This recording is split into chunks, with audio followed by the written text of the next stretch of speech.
Hola, ¿qué tal? Muy buenas tardes a todas y a todos. Bienvenidos a esta sesión número 14. Nos faltan, no es cierto, número 15. Nos faltan dos sesiones, mañana y pasado, y el miércoles siguiente con la jueza Ivette. Dos sesiones más y terminamos. Bueno, al final vamos a dar algunos detalles con relación a las constancias, pero bueno, el día de hoy nos acompaña la jueza en materia familiar Ivette Anguiano Aguilar. Ella se ha desarrollado, como ya saben, en el Poder Judicial del Estado, tiene toda una carrera judicial por más de 18 años. Ha ocupado cargos desde técnico judicial, notificador, secretario judicial y visitadora auxiliar familiar. Actualmente es jueza del Juzgado Séptimo Familiar de Catepec con residencia en Coacalco. Ella obviamente es licenciada en Derecho por la UNAM, es diplomada en Derecho Fiscal también por la UNAM FES Aragón, es maestra en juicios orales por el Centro de Estudios Superiores en Ciencias Jurídicas y Criminológicas y bueno, pues tiene varias capacitaciones relativas a perspectiva de infancia, perspectiva de género, derecho familiar y grupos en situación de vulnerabilidad. También ha sido docente de nivel licenciatura y maestría o especialidad en diferentes instituciones públicas y privadas. Y bueno, también nos acompaña la doctora Claudia Tejeda. Recuerden que ella es médica, es psiquiatra, es paidopsiquiatra y colabora en Centros de Integración Juvenil sede Tlalpan y es la culpable de este taller. Y además de eso, bueno, pues también ella colabora desde la práctica privada. Y bueno, pues al final hablamos de dudas. No olviden empezar a escribir de inmediato.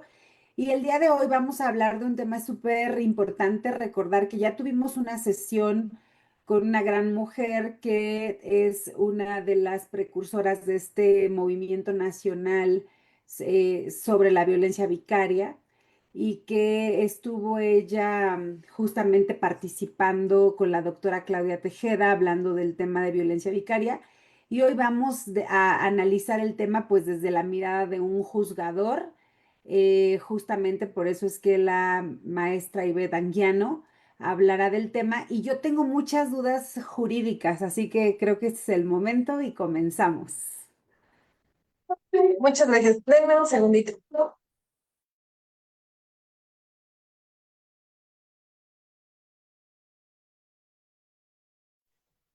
Gracias. Bueno, hoy vamos a hacer una actividad o vamos a empezar esta charla de manera diferente. Antes que dar las generalidades de cómo se positiva o cómo está contemplada en nuestras legislaciones, a mí me gustaría comentar socialmente qué es este fenómeno. Hemos escuchado mucho el tema de la sustracción de los hijos, hemos escuchado mucho el tema de la retención de los hijos por parte de uno de los padres y hemos escuchado últimamente, segura estoy, de lo que es la violencia vicaria. En ese sentido, yo quisiera hacerles un recuento de esta figura jurídica que ahora ya lo podemos llamar como una figura jurídica. Esto inició o empezó a visibilizarse en España. Quien acuña este término de violencia vicaria es una investigadora, vamos a decirlo, es Sonia Bácaro. Ella empezó a documentar cómo era que este fenómeno social en aquel país se estaba potencializando y así logró documentar aproximadamente 2.000 casos en donde los hombres o los padres llevaban a cabo retenciones indebidas o inadecuadas o ilegales de los hijos de los que no estaban ejerciendo una guarda y custodia. Y no solamente eso, sino empezó a recopilar cómo era, empezó a documentar cómo era este tipo de violencias, cómo iban en escala. Y desgraciadamente a mí me gustaría mucho que consultaran ustedes a través ahora de estas plataformas, por ejemplo YouTube, a Sonia Bácaro. Ella nos habla desde la violencia mínima, que es violencia vicaria, desde la violencia mínima hasta la violencia máxima. ¿Cómo empiezan en los entornos familiares, primero como amenazas, por ejemplo, bajo argumentos de que te voy a doler en donde más, te voy a pegar en donde más te duele, no sabes de lo que soy capaz, ya no vas a volver a ver a tus hijos? Esta serie de cosas que en un primer momento se pensaban como un tipo de violencia psicológica. Es decir, los juzgadores anteriormente tratábamos esos temas como violencia psicológica. Pero ¿qué empieza a pasar cuando estos fenómenos sociales empiezan a ir a la alza? Empiezan a ir a la alza y entonces obliga a que se le dé un trato diferenciado a todas las demás violencias. Muchas ocasiones, cuando se hablaba de la violencia vicaria, al no estar positivada en el Estado mexicano, eh, eh, pues no se reconocía. Y entonces decíamos, no, es una violencia psicológica y seguíamos inmersos en ese tema. Sin embargo, a través de esta persona que les comento, Sonia Bácaro, empieza a identificar que ese tipo de violencia no solamente es una violencia psicológica hacia los niños y hacia la madre, sino que es tendente a lograr una lesión mucho mayor que solamente dañarla psicológicamente. Y entonces, bueno, sí, si bien es cierto, normalmente las madres son quienes ejercen esta guardia y custodia, se empieza a evidenciar ese hecho. Esto no quiere decir que los hombres no sufran violencia, o que los hombres que ejercen guardas y custodias, o que los hombres que ejercen una paternidad responsable no sufran esa violencia. Sí la sufren, sin embargo, no le vamos a dar el nombre, no le vamos a dar la connotación de violencia vicaria. Esto ha traído una serie de argumentos eh, en contra y a favor de reconocer este fenómeno social como violencia vicaria. Sin embargo, por mucho tiempo no se acuñaba o no se tomaba este concepto de violencia vicaria por parte de los órganos jurisdiccionales. Sin embargo, seguía sucediendo y íbamos a la alza. No fue sino hasta que diversos grupos, diversos colectivos, muchas madres, ya trayendo el tema muy bien estudiado, muy bien analizado por parte de España en el tema de la investigación, empiezan a evidenciar o hacer visualizar este tipo de violencia. Y entonces empiezan a tocar puertas, se unen estos tipos de colectivos y empiezan a ver que no únicamente es una violencia focalizada a algún estado de la República, sino que se está viviendo en todos estos lugares. Afortunadamente o desafortunadamente para España, son mucho menos los casos que se puedan tener documentados en donde este tipo de violencias ha llegado a lesionar de tal grado a los niños o a los infantes a través de los cuales se comete este tipo de violencias. No se tienen documentados casos de homicidios tan graves como en España, en donde no fue un caso aislado, fueron diversos casos en donde se presentaba este tipo de situaciones. Bueno, y finalmente logran que se positive, logran que se reconozca en la legislación. Y ahí viene otro tema. Primero se logró que se positivara en la Ley General de Acceso de las Mujeres a una vida libre de violencia y en el Estado de México a partir del año 2022 se reconoce y se positiva, es decir, se plasma en una ley que es la Ley General de Acceso de las Mujeres, perdón, la Ley de Acceso de las Mujeres a una vida libre de violencia en el Estado de México. Y es ahí cuando los operadores jurisdiccionales, ya en nuestras sentencias, podemos identificar esta violencia de género. Entonces, en ese sentido, bueno, ya lo tenemos positivado. Si bien es cierto, la Suprema Corte de Justicia de la Nación desde el 2018, si no, perdón, 2008, si no mal recuerdo, empezaba a dar estos tintes de una violencia psicológica con ciertas características, lo cierto es que por lo reciente de estas reformas no hay un criterio definido. Sin embargo, ya lo reconoce como una violencia específica. Así pues, también han venido algunos grupos, algunos colectivos, señalando que los hombres también pueden sufrir esta violencia.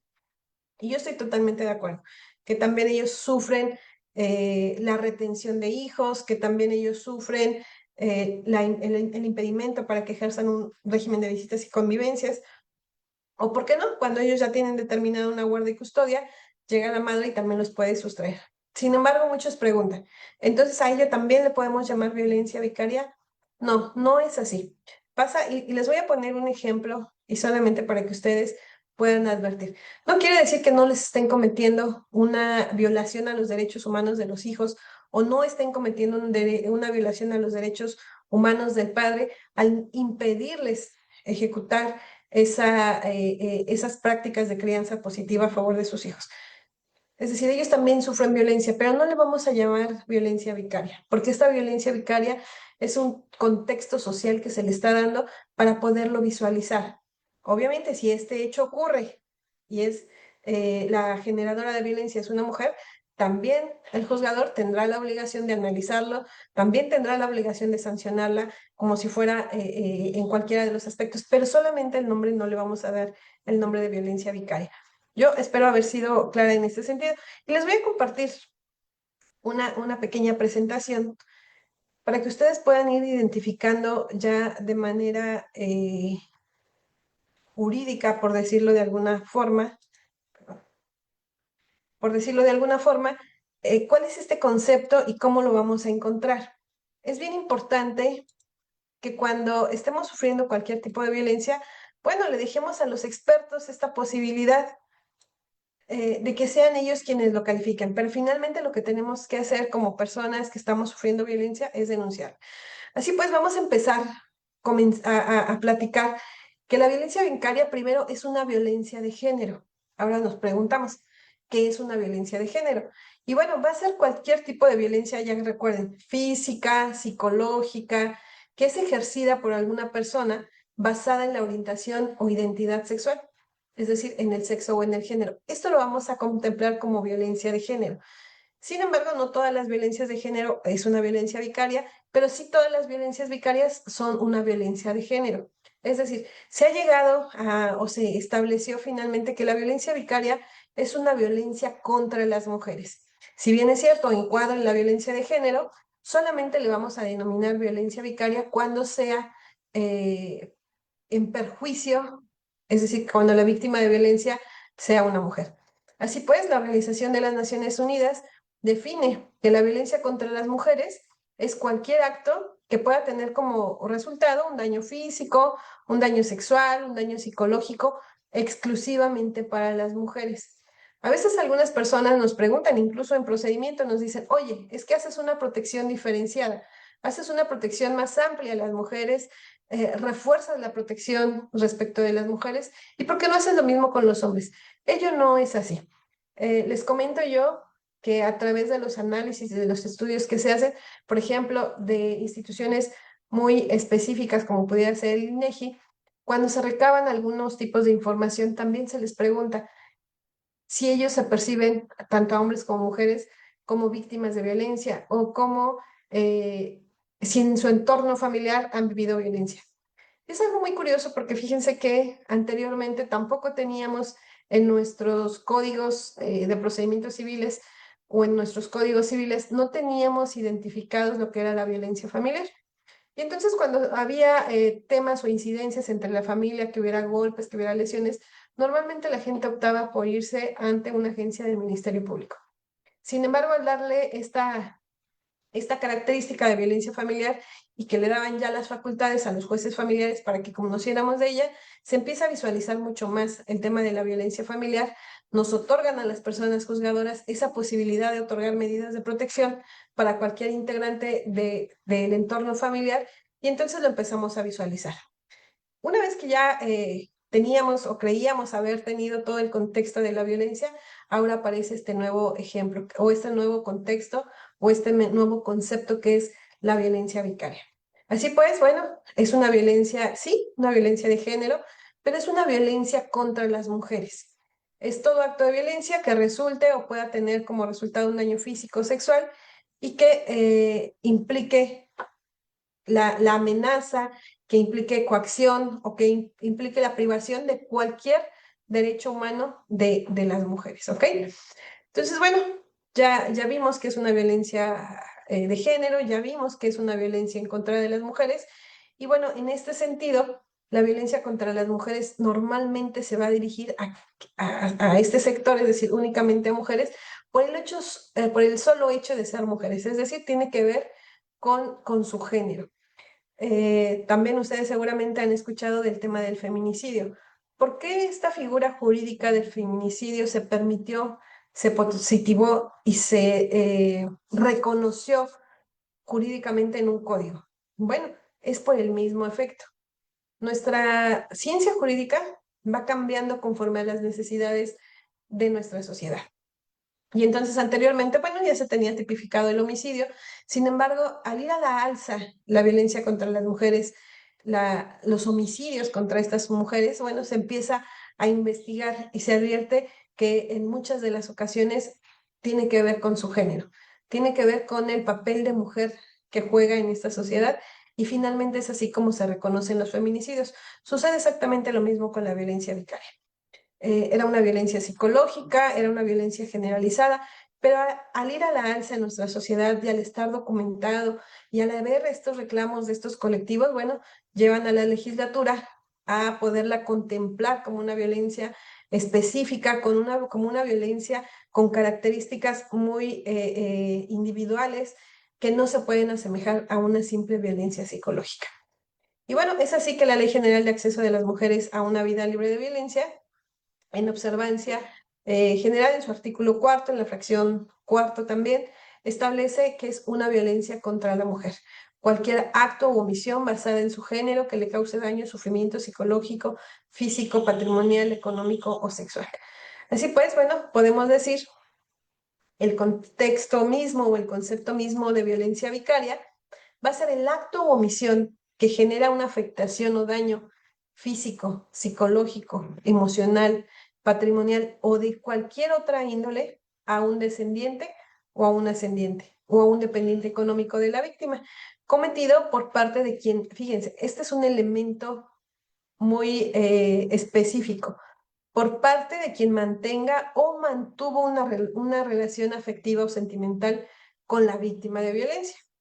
¿Ok? Entonces ahí entran excónyuges, exconcubinos, parejas, llamémosle como socialmente ustedes le quieran llamar, pero bueno, tiene que haber ese vínculo entre la víctima de violencia y el generador de violencia, y cuyo objeto sea menoscabar emocionalmente, psicológicamente o patrimonialmente a la víctima. Normalmente, o bueno, siempre va a ser a través de una interpósita persona, es decir, el generador de violencia no busca lastimar de forma directa a la víctima de violencia, sino lo hace a través de un tercero. Y normalmente estos terceros, desgraciadamente, son los hijos. Son niñas, niños y adolescentes que pueden ser manipulables. Algunos de los padres ejercen este tipo de violencia vicaria a través de la manipulación hacia los hijos, mediante la interferencia parental que realizan a través de los hijos. Y entonces ellos lo que pretenden es invisibilizar a la madre, darle una carga social diferenciada. Otra situación que encontramos mucho es fomentar el odio o el rencor en contra de su progenitora, invisibilizarla, sacarla del contexto social. Todo esto lleva al contexto de violencia vicaria. Es decir, muchas de las ocasiones no solamente sustraen a los niños, no solamente retienen a los niños o a los adolescentes, sino que a través de estas convivencias empiezan a fomentar el odio, el rencor, hacia la progenitora, al grado que lo que ellos pretenden, además de obtener a lo mejor la guardia y custodia de esos niños, bueno, es causarle un daño importante a la madre en su psique. Entonces, recuerden, la violencia vicaria va a ser a través de una tercera persona, es una violencia indirecta hacia la mujer, es una violencia a lo mejor directa hacia los infantes, porque desde ese momento ya está contaminando la psique de ese infante. Por eso la violencia vicaria, creo yo, que a veces es difícil de contextualizar al momento de resolver en una sentencia, porque si ustedes se dan cuenta, trae diversos aspectos o diversas características que podemos a lo mejor confundir. Muchas de las ocasiones dicen, bueno, está fomentando odio, rencor en los infantes, pero no es una violencia vicaria. Y bueno, estos conceptos nos llevan a tener una generalidad de esta violencia. Entonces, bueno, normalmente a través de estas conductas, les decía yo, como amenazas verbales, aleccionamiento de los hijos, sustracción de los hijos, imputación de hechos delictuosos falsos, en donde se demuestre de alguna forma, de manera injustificada, que esta madre cometió a lo mejor un delito, son situaciones falsas que ellos van generando con la única intención, pues, de desaparecer, vamos a pensarlo, desaparecer de la mente de los niños, del contexto social de estos niños, a la progenitora. Ahora, fíjense que algo que ha venido, este concepto que aquí yo les pongo de violencia vicaria, este concepto, el primero, ya está contemplado en la Ley General del Estado de México, en la Ley General de, en la ley, perdón, en la Ley de Acceso de las Mujeres a una Vida Libre de Violencia del Estado de México. Pero fíjense cómo la Ley General lo positiva diferente. Y entonces es este el concepto que nos marca la ley general. Dice violencia a través de interpósita persona. Entonces, no quisieron darle el concepto de violencia vicaria y le ponen violencia a través de interpósita persona. Y nos dice que es cualquier acto o omisión que con el objetivo de causar perjuicio o daño a las mujeres, fíjense, sí les reconoce que es una violencia de género. Estos son los elementos específicos que a mí me interesa que ustedes vayan identificando. Si bien es cierto, no le llaman violencia vicaria, dicen violencia a través de interpósita persona y nos dice, es específicamente en perjuicio de mujeres. Se dirige contra los hijos o las hijas y familiares de las personas allegadas. Esto también entonces se puede dar en aquellos contextos en donde la persona interpósita pudiera ser ascendientes o descendientes, ya sea que tenga o no haya tenido relación de matrimonio o de concubinato, o mantenga o haya mantenido una relación de hecho con las personas. Entonces aquí pudiera entrar concubinato, pudiera entrar cualquier tipo de relación, siempre y cuando, bueno, hayamos sido pareja. ¿Ok? Dice, con el que se haya cohabitado o no se haya cohabitado. Vamos a pensar que yo nunca formé una relación de concubinato, ni tampoco una relación de cónyuge con una persona. Sin embargo, sí tenemos un hijo en común, lo criamos y bueno, esta persona empieza a generar este tipo de actos, bueno, también va a ser violencia vicaria. Entonces, vamos a identificar dos cosas. Uno, que es a través de una tercera persona y que se dirige como un daño a las mujeres. ¿Qué pasaría si vamos a cualquier estado de la República en donde su legislación local no tenga todavía positivada o no tenga reconocida en su legislación la violencia vicaria? ¿No lo pudiéramos reclamar? ¿Qué tendría que hacer el juzgador en este caso? ¿Qué tendrían que hacer los abogados postulantes en este caso? Bueno, evidenciar, esta es una ley general, la Ley General de Acceso de las Mujeres a una vida libre de violencia es aplicable en toda la República Mexicana y entonces tenemos que evidenciar que es una violencia diferenciada de la violencia psicológica, porque se dan estos requisitos que nos va marcando este concepto que nos da la ley general.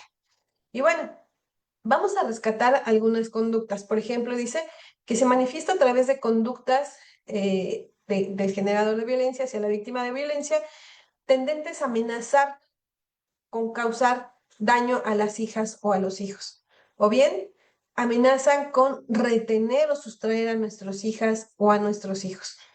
Utilizar a nuestros hijos para obtener información, y cuando hablo de información es información que tenga que ver exclusivamente con la vida de la madre, con la vida privada de la madre. Por ejemplo, y lo hemos escuchado muchas veces en los juzgados, cuando mandamos a traer a un niño o a una niña, que nos dice, bueno, es que yo no quiero convivir con mi mamá, o sí quiero convivir con mi mamá, o no quiero convivir con papá. Pero cuando les preguntamos, bueno, ¿y qué haces con papá? Dice, bueno, normalmente me está preguntando qué hace mi mamá, qué hora llega mi mamá, si mi mamá tiene pareja, si sale con amigos. Todo este tipo de características tendrán que ir advirtiendo en la operadora, en el operador jurisdiccional, es decir, en las juezas y en los jueces, que ya existe por ahí una lucecita en el sentido de que puede convertirse en una violencia vicaria profunda. Entonces, tenemos que estar muy bien centrados en lo que estamos recibiendo en las probanzas, en lo que nos dicen las partes, para ir identificando si en efecto existen estas amenazas, si en efecto están utilizando a estos niños o a estos adolescentes para causar un daño mayor a la madre. Otro de las características, bueno, es promover o incitar o fomentar actos de violencia física de hijas o hijos en contra de la madre. Era lo que les comentaba, empezar a fomentar odio, por ejemplo, tu mamá hizo, tu mamá dijo, tu mamá es muy común, tu mamá me fue infiel, tu mamá no es una buena madre, tu mamá no se dedica a trabajar, tu mamá sale de fiesta. Entonces, bueno, empiezan en la pequeña, a la corta edad de los niños, empiezan a desvirtuar algunas situaciones e información que los niños y los adolescentes no tendrían por qué tener a su alcance. Finalmente, si los padres vivieron una relación de pareja y finalmente no se entendieron por el motivo que haya sido, los padres tendrían que permitir que sus hijos permanezcan alejados de todos estos tipos de elementos que a ellos no les van a hacer ningún tipo de bien. Y entonces, bueno, empezamos a promover o a incitar este odio en contra de la madre y también es una característica de la violencia vicaria. Otro de ellos es empezar o amenazar con ocultar o retener a estos hijos, interponer acciones legales con base en hechos falsos o hechos inexistentes, por ejemplo. Es muy común que como la madre es quien está ejerciendo esta guarda y custodia, al momento de irnos al procedimiento, los padres han llegado de verdad a manipular a tal grado a los hijos que dicen, bueno, mi mamá me regañó y le dicen, tu mamá está loca, tu mamá no tiene la razón, tu madre no tiene por qué reprimirte de esa forma. Y entonces empiezan a crear en los hijos ese sentimiento de odio, de rencor. Y de verdad, ha habido ocasiones en donde se ponen de acuerdo. ¿Sabes qué? La siguiente ocasión que tú vengas conmigo a un régimen de visitas y convivencias, me vas a decir todo lo que tu mamá te ha hecho. Y entonces los niños, bueno, también en esta etapa de crianza, pues mi mamá me regaña, mi mamá me castiga, porque no, a lo mejor la madre cometió de manera incorrecta y le dio un castigo corporal. Y todo eso lo empiezan a utilizar y lo empiezan a hacer como a maximizar en un grado social que en realidad no está, y empiezan a crear a lo mejor denuncias falsas, denuncias inexistentes, con el único propósito de lastimar a la madre. Entonces, todos estos elementos el juzgador los tiene que ver desde un contexto general para saber si esta violencia vicaria está ocurriendo o si esta violencia ahora en contra de los hijos está resultando oportuna, o si es verdad o si no es verdad, o si hay algunos conatos de verdad y algunos otros que no lo son. Condicionar el cumplimiento de las obligaciones alimentarias a las mujeres y sus hijos, bueno, también es una forma de la violencia vicaria y así lo está reconociendo hoy en día la Ley General de Acceso de las Mujeres a una vida de violencia. Todos estos son ejemplos de cómo la violencia vicaria empieza a dar luces de ser una violencia vicaria y cómo deben ser atendidas de manera oportuna para que no nos lleguemos o no llevemos al extremo de que sustraigan a los hijos, de que retengan a los hijos, de que inicien denuncias falsas. Y hay medidas de protección que el juzgador, desde el primer momento en que empieza a ver estas pequeñas características o grandes características, debe tomar en cuenta. Por ejemplo, si empezamos a observar que existe algún nivel de manipulación entre padres hacia los hijos, bueno, lo primero que debemos hacer es fortalecer ese vínculo paterno y materno filial a través de procesos psicoterapéuticos que le permitan al niño alejarse de todos los prejuicios que puedan tener los padres y enfocarse en sus derechos, enfocarse a gozar de una vida libre de violencia, de gozar de una maternidad oportuna, de una paternidad oportuna. ¿Y cómo lo vamos a lograr? A través de estos procesos psicoterapéuticos. También, por ejemplo, hay muchos de los casos, nos dicen, en este caso los hombres, oye, ella viene y te dice que yo le dije que iba a sustraer al hijo y ahora ya con eso me quiere suspender el régimen de visitas y convivencias. El juez debe evaluar muy bien cuál es la conducta que le están atribuyendo al generador de violencia. ¿Cuáles son las pruebas o los indicios que tenemos que nos puedan acreditar esa violencia?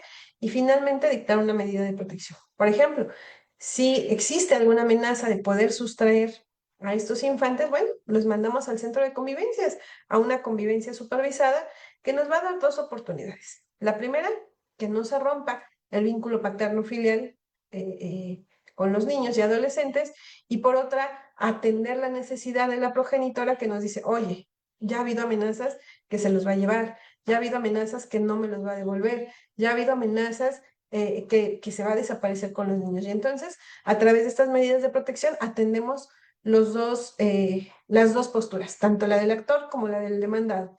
Y dos, bueno, iniciamos con estos procesos psicoterapéuticos para el caso de que estemos en la etapa postulatoria, es decir, en la etapa inicial del juicio, nos va a dar la oportunidad de que a través de estos procesos psicoterapéuticos, el psicólogo que los va atendiendo nos vaya informando de manera mensual eh, cuál es el avance que van teniendo las partes. Si la madre que está denunciando esta violencia es capaz de reconocer de manera objetiva esta violencia vicaria, si la madre tiene herramientas para soportar esta violencia vicaria y bueno, empoderarla para que ella ejerza sus derechos. Y en el caso del padre, si el padre tiene características de ser una persona violentadora, si el padre en su contexto social tiene estos prejuicios en contra de la madre y cómo van a ser atendidos, y finalmente los niños.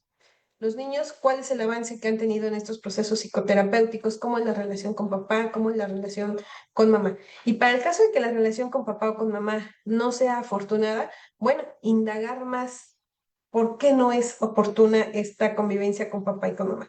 ¿Para qué? Para que durante el procedimiento, bueno, vayamos avanzando con estos procesos, vayamos avanzando con ese régimen de visitas y convivencias y al final el juez, a través de una sentencia, pueda determinar de manera objetiva si existe o si hay indicios de esta violencia vicaria.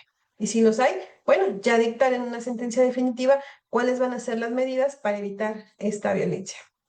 Así pues, la violencia vicaria, entonces dijimos, es una violencia de género, se sustituye a la persona en la acción directa o física, es decir, no vamos a lastimar directamente a la madre, sino lo vamos a hacer a través de terceros, para causar un daño mayor o permanente, y normalmente lo que se busca es seguir teniendo el control. Eh, este tipo de violencia está basada en prejuicios machistas, en prejuicios en donde la mujer debe mantenerse siempre sometida. Y al momento en que se disuelve este vínculo matrimonial, esta relación de pareja, este concubinato, bueno, al perder el control sobre la mujer, busca la forma de seguirla teniendo sometida. ¿Y cómo? A través de lo único que los une, que son los hijos, ya sean niñas o adolescentes. Entonces, bueno, la violencia de género como objeto principal va a ser que el generador de violencia pretenda seguir ejerciendo este control. Las mujeres son instrumentalizadas, es decir, se ven como un instrumento para seguir teniendo este control por parte de los varones. Está basado en estereotipos, en el sentido que las mujeres somos un mecanismo o somos un elemento más de casa o que debemos abocarnos al cuidado de nuestros hijos. Y entonces, si salimos a trabajar, si tenemos una aspiración diferente al únicamente maternal, bueno, también eso es mal visto normalmente por estos hombres. También se ha considerado que la violencia vicaria en muchas de las ocasiones es una violencia institucional. Por ejemplo, les comentaba yo los casos de España. Ojalá que en algún momento ustedes tengan oportunidad de buscar en YouTube a Sonia Bácaro. Y ella hace diversas investigaciones y en unas de ellas demuestran que en muchas de las ocasiones de manera oportuna eh, acreditaron o mostraron indicios de esta violencia vicaria y que las instituciones como tal fueron lentas en dar una respuesta oportuna para estos asuntos y entonces se convierte en una violencia institucional, porque seguimos generando y seguimos revictimizando a estas mujeres. El daño psicológico, esto es evidente que va a surgir, por ejemplo, en alguno de los expedientes que me han puesto a mi consideración como juzgadora, de la propia valoración en psicología, además del desahogo de la confesional y la declaración de parte, el varón me decía, sí, yo sustraje a mi hijo, sí, lo saqué del domicilio donde vivía su mamá, y al preguntarle cuáles eran sus motivos, decía, bueno, porque yo creo que tengo mejores herramientas que la madre para la crianza. Y le decía, bueno, ¿por qué lo considera así? No, porque yo trabajo home office en mi casa, y entonces, como trabajo home office, creo que eso es lo que mi hijo necesita. Entonces, bueno, se basa solamente en cuestiones subjetivas del generador de violencia sin que él tenga un elemento como podría ser una pericial en psicología que nos pudiera decir quién de los dos tiene mejores competencias parentales, que ya hemos hablado en otras ocasiones. Es una violencia indirecta. Fíjense que me permití poner este criterio jurisprudencial que emite la Suprema Corte de Justicia y ustedes lo encontrarían si en algún momento desean consultarlo en este registro digital. Y nos habla de la violencia familiar. Si bien es cierto, les decía que este criterio data por ahí del 2018, nos dice que la violencia familiar, que la separación injustificada del menor de uno de sus progenitores va a constituir esta violencia familiar. Y dice, bueno, vamos a irnos aquí abajito, dice. Así, cuando un padre a través de conductas de acción u omisión separa injustificadamente a su hijo de meses de edad de su progenitora, ejerce en perjuicio del infante violencia familiar en su modalidad psicoemocional, porque lo somete, lo domina, controla y prohíbe tener amor, alimentación y cuidados de su madre, así como relacionarse con la familia materna.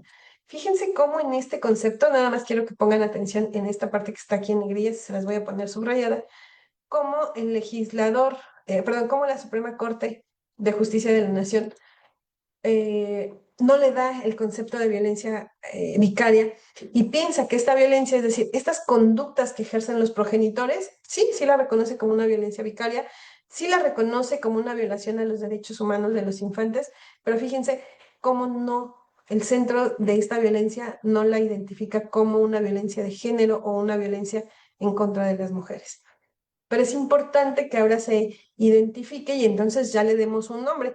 ¿Por qué se le da un nombre a las figuras jurídicas? Porque así es mucho más fácil identificarlas socialmente, sentirse la víctima de violencia identificada y, ¿por qué no?, el generador de violencia.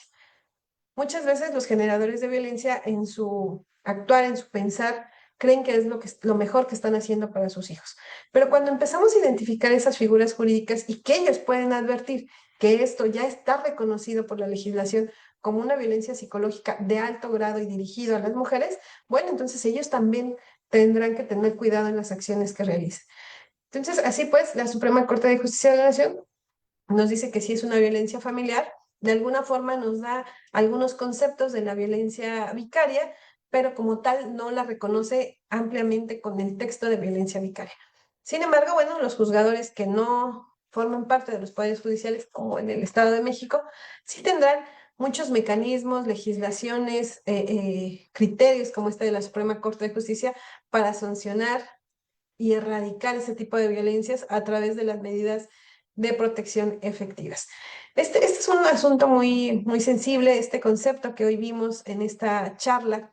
Es muy oportuno que lo empecemos a visualizar fuera de prejuicios, que nos quitemos la careta como mujeres, que hagamos un uso adecuado de estos derechos, que no sea un uso abusivo por parte de los hombres o por parte de las mujeres, que seamos de manera objetiva, concretos en los asuntos y en las acciones que estamos planteando en favor de nuestros hijos, que tengamos una responsabilidad paternal, una responsabilidad parental adecuada y los protejamos en todos sus aspectos, psicológico, económico, moral, social, porque vamos a tener hijos sanos en la medida en que nos esforcemos como padres. Muchas gracias. Gracias, Regi. Bueno, pues ya no tengo dudas, pero creo que sigue habiendo. Bueno, un saludo a DIF Morelia, a Temoaya, a DIF Michoacán, a Cambay, al Colegio de Estudios Superiores del Oriente del Estado de México, a la secundaria José María González, al Centro Cultural Londres, a Prevención y Bienestar Familiar de Cuautitlán, a Sinacantepec, Tlalnepantla, Tultitlán, Nezahualcóyotl, Ecatepec. Bueno, pues, a ver, híjole, es que son las mismas preguntas por diferentes personas, pero las voy a leer casi todas. Dice, ¿quiénes son más frecuentes de sufrir la violencia vicaria? Entonces, si la violencia vicaria solo es aplicable cuando es en contra de mujeres, ¿cómo es el término correcto cuando es en contra de los hombres? Y luego otra muy similar que dice, ¿cómo manejar la misma forma de violencia que ejercen las madres utilizando a los hijos en contra del padre? Esos tres tienen que ver con lo mismo. Te la dejo antes de las demás. Yo les haría dos reflexiones. No importa el nombre que ustedes le estén dando a ese tipo de violencia. No importa, vamos a ponernos en el caso de los hombres. A ustedes como hombres, no importa si le dan el concepto de violencia vicaria, no importa si le dan el concepto de violencia familiar, no importa si le dan el contexto de una violencia psicológica. Si ustedes se dan cuenta, todas las violencias vicarias van a traer una repercusión psicológica. Si ustedes me preguntan, ¿todas las violencias vicarias son violencia psicológica? Sí. Y si me preguntan, ¿todas las violencias psicológicas son violencia vicaria? No. Entonces, bueno, no importará que este hombre que es violentado de esta forma y que no le permiten ejercer de manera responsable su paternidad, él solamente inicia la demanda. No vamos a ponernos, no vamos a debatir el concepto como tal. Lo que vamos a demostrar es la afectación que está teniendo los hijos y la afectación que está teniendo el padre. Y obviamente que el juzgador va a ser igual de eficaz que si se tratara de una mujer o si se trata de un hombre, porque las medidas de protección van a ser las mismas. Vamos a pensar que viene un hombre y nos dice, oye, yo tenía una guardia y custodia ya determinada por un juzgador, la veníamos ejerciendo durante un año y llegó la madre en una convivencia, se la llevó. Me dirían ustedes, ¿es una violencia vicaria? No, porque ya dijimos que es una violencia de género y solamente es en contra de las mujeres. Pero hay violencia en contra del hombre, por supuesto. Y el juez va a ser exactamente igual de eficaz que si se tratara de una mujer. ¿Qué vamos a ordenar? Mandar a traer a esa madre, mandar a localizar a ese infante, recuperar a ese infante y obviamente escuchar a esta madre de los motivos que la llevó a llevarse a ese infante. Y es exactamente lo mismo que hacemos cuando es una mujer. Entonces, no nos compliquemos como sociedad. Yo les sugiero que no nos compliquemos en pensar qué nombre le va a poner el juzgador. Lo que ustedes deben buscar es que ese juzgador sea eficaz en sus medidas de protección, que sea eficaz en el restablecimiento de los derechos que les han sido privados. Y entonces, bueno, respuesta concreta es una violencia psicológica en contra del padre y es una violencia psicológica en contra del niño o adolescente. Bien, ahora dice, ¿cuántas medidas de protección existen? Y también preguntan, ¿puede darse por medio de otras personas que no sean los hijos? Creo que también ya la contestaste, pero esas dos.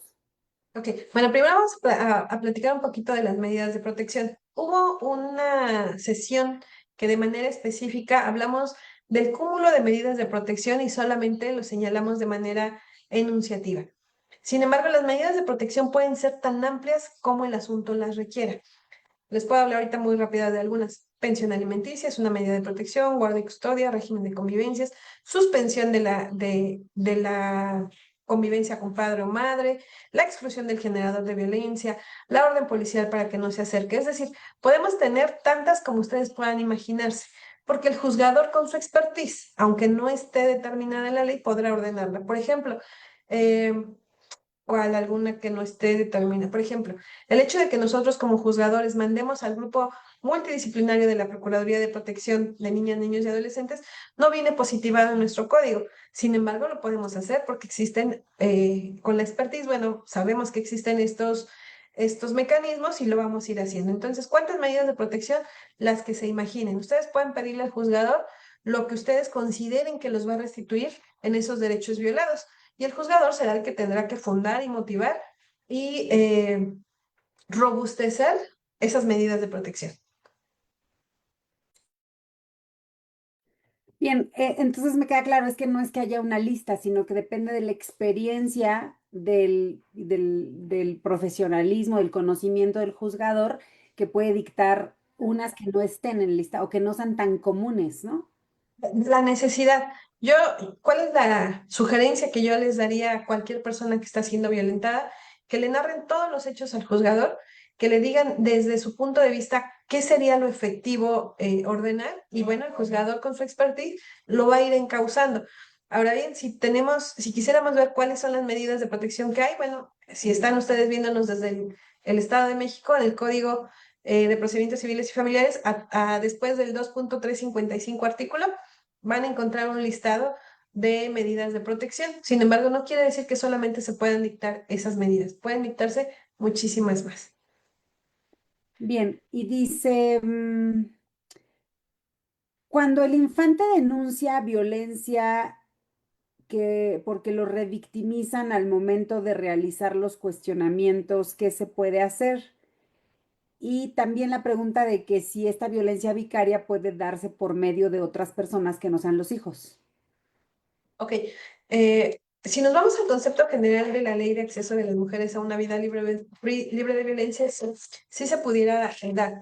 Pero aquí recuerden que la ley no lo maneja como violencia vicaria, nos dice que es violencia por interpósita persona, es decir, por otra persona, es una violencia indirecta.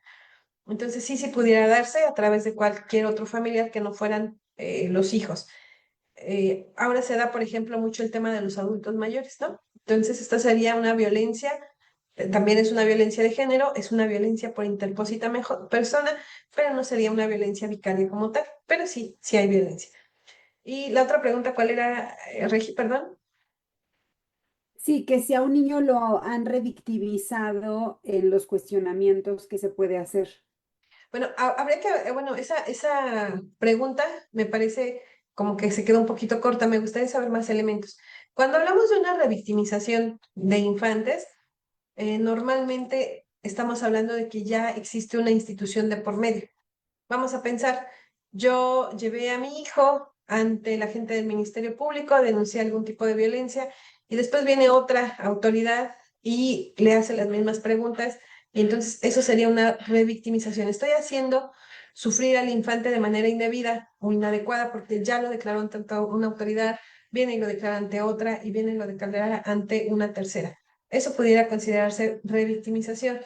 Por eso es muy importante que cuando ustedes saben que sus hijos están sufriendo algún tipo de violencia, de manera inmediata lo pongan en conocimiento de un juez, porque lamentablemente, como persona juzgadora se los digo, de repente el infante dice, mamá, cuando yo me voy a las convivencias con papá o papá, cuando yo me voy a las convivencias con mamá, eh, me dice esto de ti, genera odio, genera rencor, me da información que yo no le he pedido, dice que tú cometes infidelidades, dice que tú no tienes un trabajo honrado.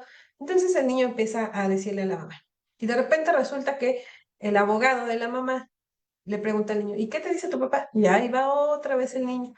Y de repente, bueno, entonces llega al juzgado y el juzgado le decimos, eh, psicólogo, prepara al infante para saber si puede ser escuchado. Lo escuchamos y el niño ya nos narró toda esta historia.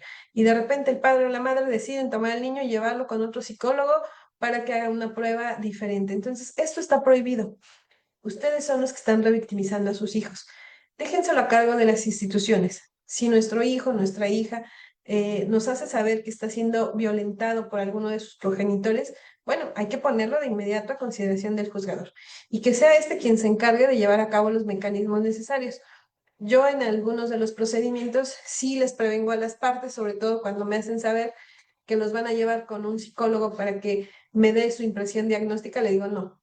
Se les previene a ambas partes para que se abstengan de valorar a sus hijos psicológicamente, porque la valoración se hará por un perito en la materia que yo ordenaré. Y ustedes no pueden hacerlo y estar haciendo valoraciones tras valoraciones porque eso es revictimizar. Entonces, hay que tener mucho cuidado con las acciones que llevamos a cabo cuando estamos dentro del proceso. Gracias. Dice, en Quintana Roo, la Procuraduría de las Niñas y Niños y Adolescentes y la FAM, desde sede ministerial, otorga redes de apoyo de los menores sin hacer previamente un trabajo social. Con una simple entrevista consideran la viabilidad para que el menor se encuentre bajo los cuidados de esa persona y muchas veces con el tiempo se comprueba que dicha red de apoyo no es viable. ¿Cómo se podría regular este actuar? Bueno, desde mi experiencia, no puedo yo hablar de otros estados porque la experiencia que yo tengo es aquí en el Estado de México. A mí me parece increíble pensar que el sistema municipal DIF o las Procuradurías de Protección de Niñas, Niños y Adolescentes tienen por objeto separar a los niños de las familias. En realidad, no me ha ocurrido poderlo observar porque normalmente cuando un niño llega a DIF es porque ya existe una violación importante a sus derechos humanos. Normalmente yo he visto a los servidores públicos que son de estas instituciones que ellos no quieren tener a los niños albergados, ni tampoco quieren dárselo a las redes de apoyo, de verdad que no. Normalmente cuando esto se hace es porque ya existe un indicio de una violación grave. Entonces, ¿qué les sugeriría si ustedes están en este contexto? Vamos a acudir ante un juzgador. Por ejemplo, si se ha llegado a dar el caso en donde los niños son vulnerados por el padre o la madre que está ejerciendo su guardia y custodia. Entonces llega DIF, hace alguna valoración de los entornos y lo entrega provisionalmente a unas redes de apoyo. Sin embargo, vamos a pensar, yo como madre no estaba ejerciendo la guardia y custodia, por alguna razón la tenía el padre, se llevan a mi hijo albergado y yo me entero de esto, bueno, hay que acudir de manera inmediata al DIF para que me hagan una valoración y que vean que, bueno, yo sí puedo ser una persona idónea para ejercerla. Si por alguna situación no estoy bien evaluada, entonces vamos a acudir a este juzgado, al juez de lo familiar, para que este juzgado, a través de las periciales en psicología, verifique cuál es la realidad social que está viviendo ese niño y cuáles son las características psicológicas de cada uno de los padres. De verdad, yo me niego a pensar que cualquier servidor público de estas instituciones pues quiera causarle un daño a los niños. No, normalmente hay algo más o hay algo ya muy grave por el cual no pueden entregárselo a ese padre o a esa madre. O ya hay una carpeta de investigación o ya tenemos una medida de protección que dictó la fiscalía y es por ello que no se puede entregar a los padres. Y entonces hay que buscar estos terceros ajenos que vengan a ayudar en el cuidado de sus infantes. Gracias. Si la violencia y la mala información y manipulación viene de otros familiares como los abuelos o tíos, ¿se aplican las mismas sanciones al padre o a la madre de quien es familia de violentados? No, en principio, bueno, aquí no estaríamos hablando de una violencia vicaria. Y en segundo lugar, no pudieran aplicarse las mismas medidas de protección. Vamos a pensar que yo soy la madre, tengo la guardia y custodia y el padre es el que ejerce las convivencias. Pero no es el padre el que genera este odio, rencor en la infante, sino son terceras personas, abuelos, tíos, primos. Entonces, cuando el juzgador se entere de estos hechos, seguramente impondrá una medida de protección, pero no se irá igual de enérgica que cuando el padre es quien realiza estos actos. ¿Por qué? Porque al padre muy seguramente le vamos a suspender esa convivencia o lo vamos a ordenar que se vaya al centro de convivencias para que esté supervisada. Pero cuando no es el padre, bueno, bastaría tal vez con prohibirle al padre que llevara a ese infante a esos domicilios o la convivencia con ese abuelo, con esos tíos, con esos primos que le están generando este desajuste emocional al infante. Entonces, no, de ninguna forma pudieran ser iguales las medidas de protección. Claro, pero entonces aquí lo que pudiera hacer es que una medida de protección sea prohibir la convivencia con los abuelos. Exactamente, en el entorno que se considere dañino en este momento. En el peor de los casos, si el padre vive en ese entorno familiar, bueno, pues suspendemos por este momento eh, las visitas del infante a este entorno y valoramos ese entorno familiar. Muchas de las ocasiones, pues no podemos suspender para siempre este régimen. Pero bueno, si son los abuelos paternos o los abuelos maternos, bueno, también hay que llevarlos a este proceso psicoterapéutico para que vayamos limpiando esos malos hábitos, esas malas prácticas que llevan estos abuelos. Bien, separar a dos hermanos y hacer sufrir a la madre y a uno de los hijos que está con la mamá es violencia vicaria. Sí, por supuesto.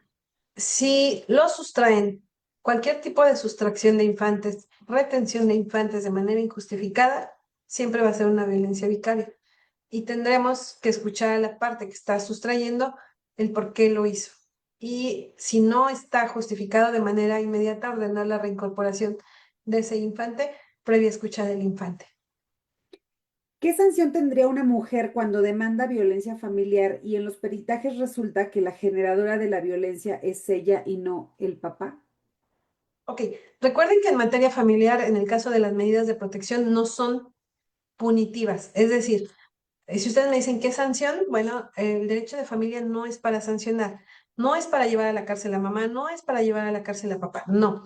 Son para restablecer estos vínculos familiares entre progenitor y progenitora y la relación que tienen con sus hijos. Entonces se aplicará exactamente las mismas medidas de protección. Si la madre es la violentadora y estamos advirtiendo de todos los elementos de prueba que es ella la que está generando la violencia, bueno, pues puede ir desde una suspensión del régimen de convivencias hasta que ella inicie un proceso psicoterapéutico y cambie sus prácticas violentadoras hacia los hijos, hasta a lo mejor vamos a pensar en una violencia extrema, pues llegan a perder la patria potestad los padres o las madres. Estas son las sanciones en materia familiar, pero no vamos a pensar en un tema punitivo, no se van a encarcelar, cuando menos por un juez familiar. Justo, la última pregunta es, ¿cuándo una violencia vicaria se debe tratar por la vía familiar y cuándo se debe tratar por la vía penal si existiera el caso? Actualmente la legislación penal no reconoce la violencia vicaria, es decir, no tenemos una sanción específica para la violencia vicaria. Entonces nos tendremos que estar a la generalidad, que es la retención de los hijos, la sustracción de los hijos, figuras jurídicas que todavía no le dan un enfoque como de violencia vicaria. Sin embargo, bueno, entiendo que se está trabajando en ese aspecto y ya llevamos grandes avances.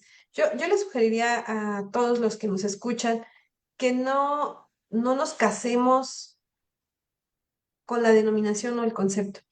Ustedes, por ahí hay una máxima de derecho que nos dice, tú dime los hechos y yo, juzgadora, te digo el derecho. Entonces, no se preocupen como el juzgador lo llame, no se preocupe si le llama violencia psicológica, violencia por interpósita persona, violencia vicaria. Lo que nos debe preocupar como justiciables es obtener las medidas de protección eficientes que nos permita detener de manera inmediata esa violencia.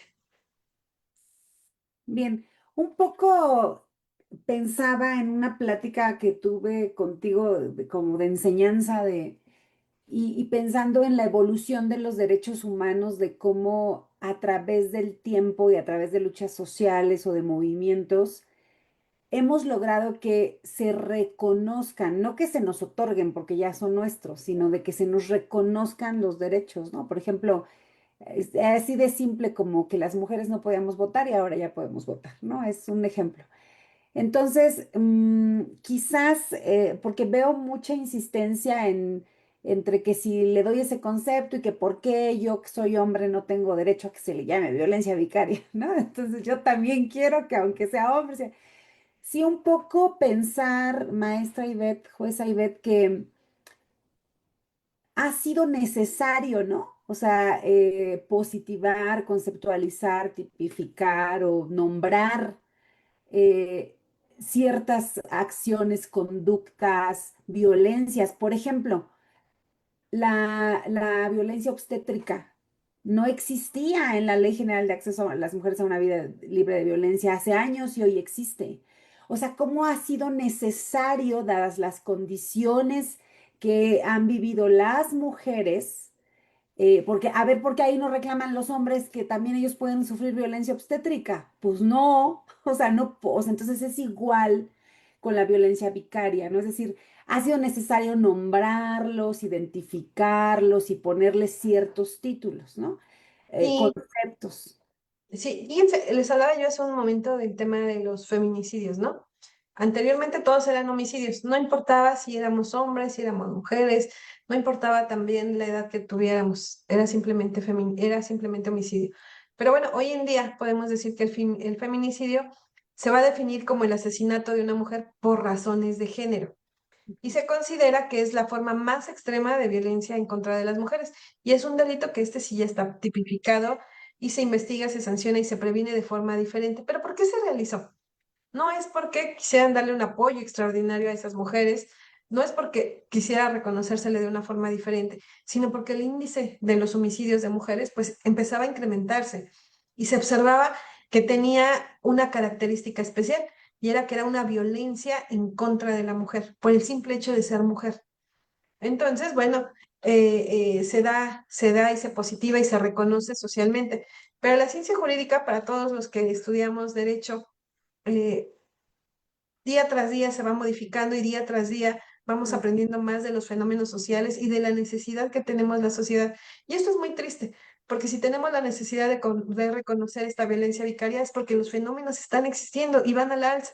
Si tuvimos la necesidad de reconocer el feminicidio, fue porque los asuntos iban al alza. Entonces, bueno, a mí me gusta mucho poder conciliar en las audiencias y me gusta conciliar en la sociedad. No, no nos peleemos como sociedad de por qué te reconocen a ti más derechos o por qué me reconocen a mí menos derechos. Mejor enfoquémonos a que esa persona juzgadora te tiene que dar el mismo resultado a ti que eres mujer o a mí que o a mí que soy hombre. Exactamente tendrá que ser lo mismo. No importa el concepto que le demos, porque eso solamente nos lleva a fracturas. Entonces, si ha habido esta necesidad de reconocerlo socialmente, sociológicamente, es por el número de casos que se van dando, no porque tengamos un sesgo las personas juzgadoras y queramos darle un beneficio a las mujeres. De verdad que no es así. Si un hombre viene y nos hace saber los mismos hechos, por favor, de verdad, actuamos con la misma eficacia que si se tratara de una mujer. Entonces, vamos a enfocarnos a que esa persona juzgadora sea igual de eficaz cuando esté juzgando a un hombre que cuando esté juzgando a una mujer. Bien, pues como siempre, muchas gracias, jueza. La verdad es que siempre aprendemos de ti. Les recomendamos, por favor, entrar urgentemente a las redes de la jueza Anguiano. Tiene mucha información que compartirles y además una invitación importante para estas próximas elecciones en el Poder Judicial. Así que compartan, vean su información de ella y de todas estas personas profesionales que existen en el Poder Judicial, estatal o de sus estados y federal.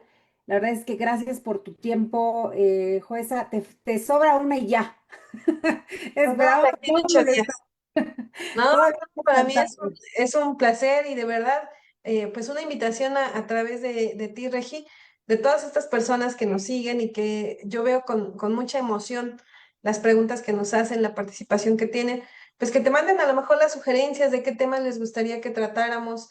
No sé, incluso si no fueran en materia familiar, bueno, buscamos expertos que se los puedan dar. Tenemos nuestros compañeros del Poder Judicial que por supuesto siempre van a estar muy interesados, pero para mí siempre es un placer poder compartir un poquito con ustedes de mi experiencia y visualizar todas estas necesidades que tenemos como sociedad. De verdad que si cada uno trabajamos desde nuestra trinchera, vamos a hacer una sociedad mucho mejor que la que hoy tenemos. Gracias, Regi. Pues gracias. Nos vemos mañana a las 10 de la mañana con una psiquiatra justamente para hablar de las repercusiones en las niñas, niños y adolescentes cuando viven violencia. Y desde un aspecto psiquiátrico, ella va a hablar de su experiencia de estas problemáticas que son identificadas en niños, niños y adolescentes cuando sufren violencia. Y todavía el siguiente miércoles nos vamos a ver a las 5 con la jueza con un tema súper interesante porque justo estas modificaciones que puede haber en estos convenios que a veces firmamos mamá y papá, como dijeran por ahí, nadie está obligado a lo imposible, pero pues sí estás obligado a cumplir con lo que te toca cuando eres mamá o papá, ¿no? Entonces es un tema súper controvertido, súper interesante el del siguiente miércoles, justamente ya que firmamos, ya que pasó todo esta situación de haber transitado, ¿verdad? Ya sea de manera voluntaria o no en un juzgado familiar, ya que tenemos este convenio, este documento que se elevó a cosa juzgada, ¿qué sigue? ¿No? ¿Qué sigue con ese documento? Entonces, no se la pierdan el siguiente miércoles a las 5 es nuestra última sesión. Y rápidamente les digo, están cargadas en el YouTube de Ecos de Sor Juana AC ya todas las capacitaciones. Ustedes pueden hacer sus comentarios todavía para registrar asistencia y recibir constancia. Si tienen dudas por el Messenger de capacitación en sitio, escriban, está todo un equipo contestando. Y bueno, pues nuevamente un agradecimiento a Centros de Integración Juvenil de Tlalpan, que obviamente nos respalda y nos ayuda con esta capacitación con todos sus psiquiatras y los psicólogos peritos que han participado. Así que bueno, pues muchas gracias, maestro Ibedanguiano, y nos vemos el siguiente miércoles y mañana a las 10. Gracias.